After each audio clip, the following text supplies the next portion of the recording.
Welcome back to the deep dive. Today we're really getting into it. We're unpacking the global AI technology race. Yeah, and this one is huge. We're Yeah. looking at geopolitics, economics, even uh, those deep philosophical fears that AI brings up. But what's so fascinating is that at the core of all this, you find this surprisingly human story. It's about crisis, vulnerability, and one company that's building the foundation for, well, for everything. Exactly. So our mission today is pretty straightforward. Yeah. We've distilled insights from a whole set of conversations with the CEO of Nvidia. And we're going to focus on that intersection, right? The technology, sure, but also the corporate resilience and economic policy behind it all. That's the goal. Yeah. We want you to walk away understanding the engine that's really driving modern AI. Okay, so let's just jump straight in, because the material describes this as the single most important race happening in the world right now. The stakes couldn't be higher.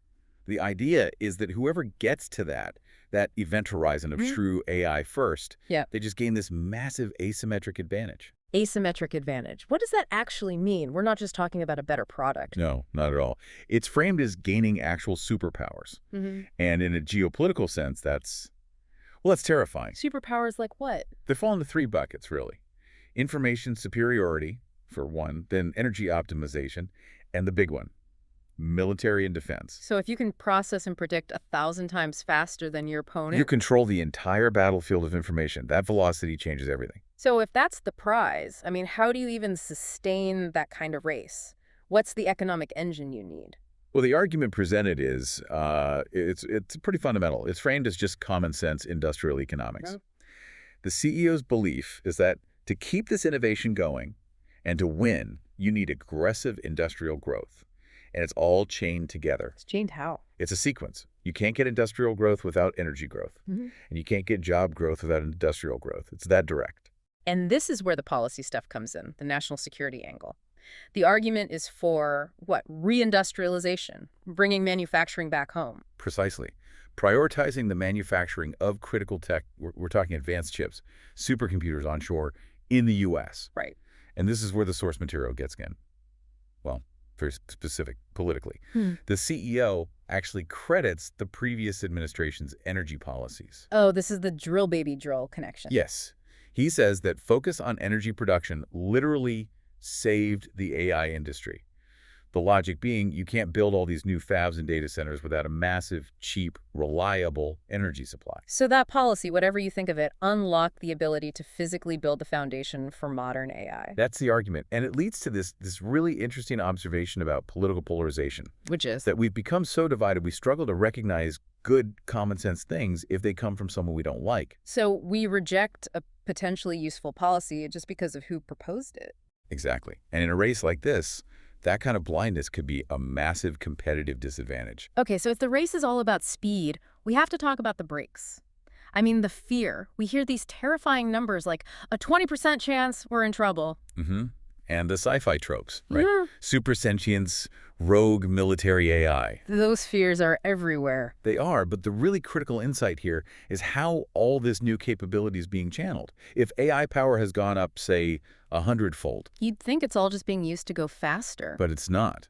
A huge percentage of that new power is being directed towards safety, towards robustness. That feels counterintuitive. More power usually means less control. But here, it translates directly into rigor, into self-correction. We have to define safety here as, accuracy, trustworthiness, the AI doing exactly what you expect it to do. So how does more compute power make an AI more trustworthy? It lets you force the AI through these complex self-verification loops. It's not just spitting out an answer anymore. What do those loops look like? Well, first, it might do its own research before it even tries to answer. Then it breaks the problem down into smaller steps, checking its work along the way. So it's thinking it through. And then it reflects on its own answer. It asks itself, how certain am I? It uses other tools to check its own work. All that extra horsepower is spent on demanding honesty from the machine. It's like building an internal fact checker. But what about defense? If a bad actor uses AI for, say, a cyber attack? The model for that is what's called the collective defense model. It's actually borrowed directly from the cybersecurity industry. And how does that work? Most of us don't really see it in action. No, you don't.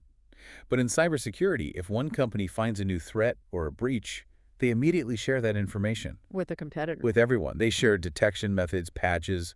They create this unified global immune system. That makes so much sense. So how does that apply to an AI threat? The future of defense is basically AI versus AI. Hmm. An offensive AI will be met by a defensive AI. But the defensive one has an advantage. A huge advantage because it's interconnected across the whole industry. The second an attack starts on one system, its behavior is analyzed, and that knowledge is shared with everyone instantly. It makes it really hard to hide. The breach becomes visible almost immediately. Okay. That leads us to the biggest question of all, though. The consciousness conundrum. Will these things become alive? This is where things get really philosophical. Sure. People see an AI do something that seems, creative or manipulative, and they assume intent. Right. But the source material is very careful here. It separates artificial intelligence from consciousness. Mm. AI is about knowledge, planning, doing tasks. And consciousness is what? Self-awareness, Feeling? self-existence, experience, ego. Right now, AI is just an incredible imitator. Think of it like a perfect fake Rolex. It looks and acts the part, but it's not the real thing. But what about when an AI comes up with, say, a blackmail strategy? That feels like it has intent. What it has is excellent pattern recognition. It's not feeling malice.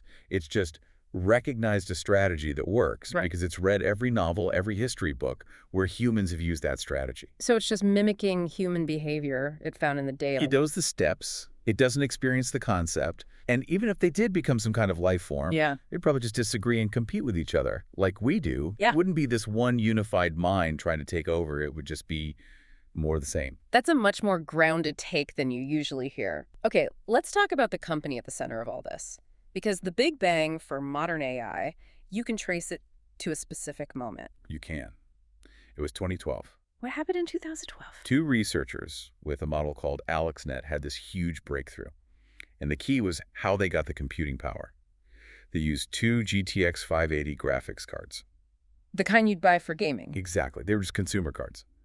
But a GPU can process thousands of calculations in parallel, unlike a normal CPU. So they essentially jury-rigged a consumer supercomputer. That's a perfect way to put it. And the company realized this wasn't just for graphics. They saw that this deep neural network architecture was a universal function approximator. What? A universal problem solver, basically. Yeah. Give it enough data, it could learn to do almost anything. That realization changed everything for them. But before that huge win, they almost went under. We have to go back to the mid-90s for that. Oh, it was a total crisis. They were, in their own words, dead last against almost 100 other chip companies. 100? They'd made 3 huge technology bets, and every single one was wrong. They were running out of cash fast.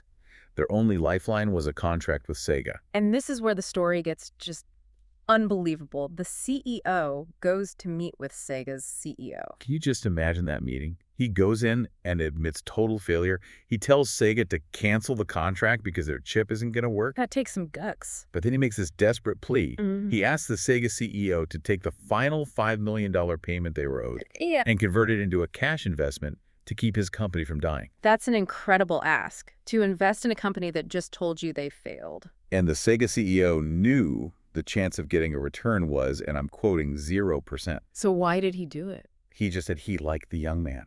That $5 million given out of, what kindness, that's what saved the company. The entire AI industry we have today almost never happened. And that experience, that near-death moment, it shaped their whole culture, this culture of crisis. Absolutely. The CEO says their core drive isn't the desire to succeed. It's the greater drive from not wanting to fail. Wow. He says for 33 years, they've operated like they're 30 days from going out of business every single day. That anxiety is what keeps them moving so fast. So that fear is a feature, not a bug. It forces them to stay alert. It's a necessity. Yeah. To pivot that fast, you have to be comfortable being wrong. The leadership has to be vulnerable so that all 30,000 employees feel safe enough to say, hey, I think this strategy is wrong. And that's the link. The speed of the whole AI race is tied to this corporate culture that was born from the fear of complete ruin. Okay, let's connect this to jobs.